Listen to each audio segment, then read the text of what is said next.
مسلمان باندې موږ د زنانه هغه حقوق پوره ادا کوو کني ادا کوو مسله ورته جوړه ده یعنې د زنانه لپاره موږ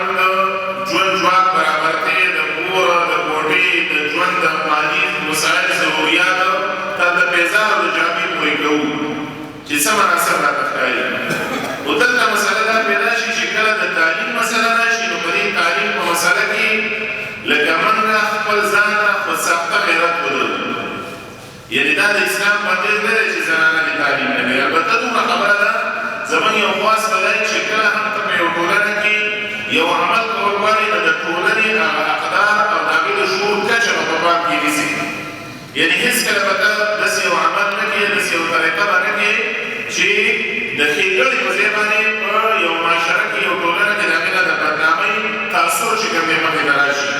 نو اسلام د زنانه د تعلیم اجازت ورکړی دی د خپل اقدار د خپل روایاتو دننه بیخي موږ دا خپلول پکار دي اسلام زنانه له د تجارت اجازت ورکړی دی کوم پښتانه دا نه ورکوي یعنې د اسلام مثالونه که موږ ګورو خدیجه الکبرا رضی الله عنها لویه سوداګره ده د مکې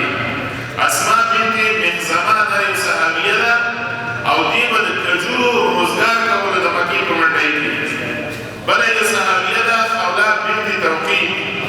دا په خپله معاشره کلي کې په ټولنه کې په عطاره باندې مشهور راغلې د پیغمبر علیه السلام په وخت کې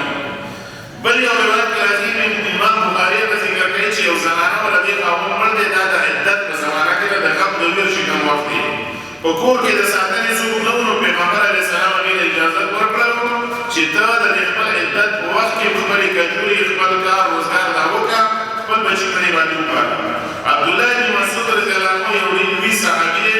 د احنافو چې کومه فقه ده نو غالبه برخه د هغه نه نقل ده